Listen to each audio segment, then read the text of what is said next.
Hey guys, this is Tyler from Vault Sound, and I've got a really cool drum trick to show you guys today. We were mixing a song earlier, and we had tracked it in the live room at the studio, but the studio only has like 7.5-foot ceilings, and it's pretty typical of a home studio setup. We have a large space, but it's really small ceilings, so the drums kind of sound small. And in order to change that, we went ahead and made some artificial drum mics for room mics. And that's what I want to show you how to make today. So I'm going to show you guys what it sounds like with the room mics in and then without them. And then I'm going to show you what we did to achieve this sound. So here we go.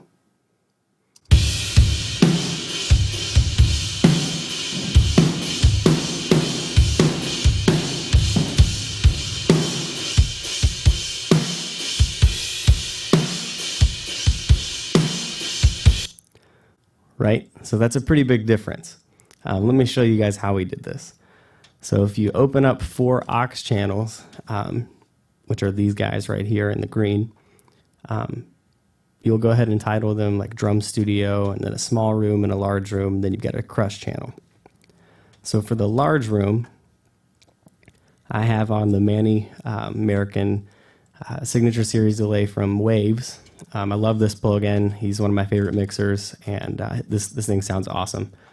So I've got a medium-sized room, and I've cut down the delay time of the actual reverb, the decay. I cut it down some, but I added a lot of low end because if you've ever been in a small studio or even a medium studio, when the kick drum hits, there's a ton of low end. And so I wanted to get that as natural sounding as possible.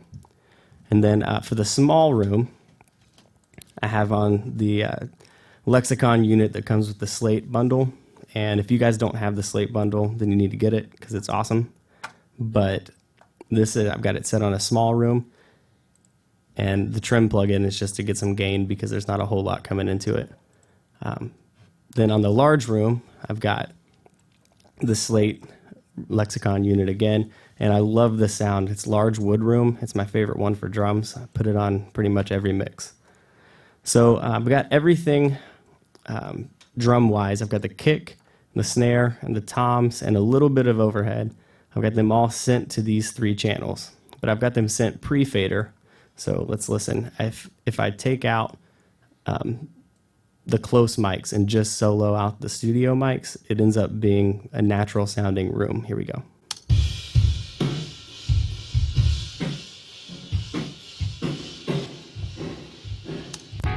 Right, so because I've got it pre-fader, just the drums that were tracked are what is being heard through this reverb.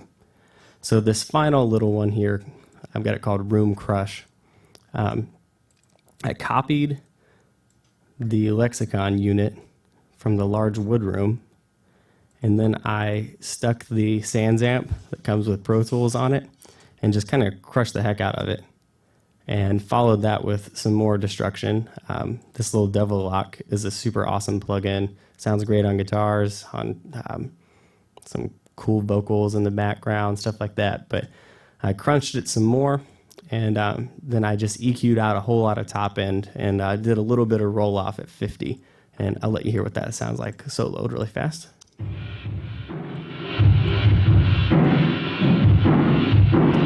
Right, pretty terrible. However, in the mix, it's pretty surprising how these things sound. So let me show you one more time how it sounds with and then without, and then we'll listen to it in the context of the mix.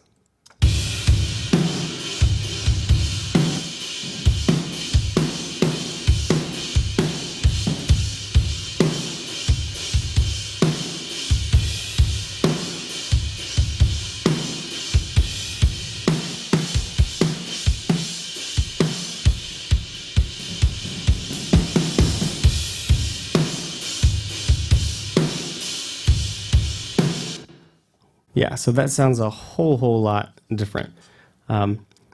It may be a little bit over the top whenever you listen to it soloed out, but I'm going to listen to it during that same section of the mix, and we'll see how it sounds with and without.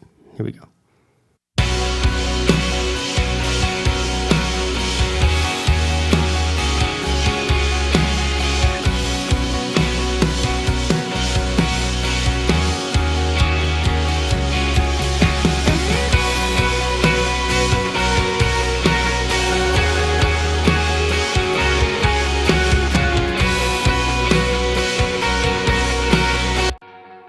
Yeah, that's pretty cool. It really livens up the drum sound, and for what it is, it sounds pretty natural, especially if it's low in the mix. Well, I hope you guys found this little trick useful. I use it on a lot of mixes, whether it's a live mix or tracked in a studio. Works either way. So I hope you guys like it, and we'll see you next time.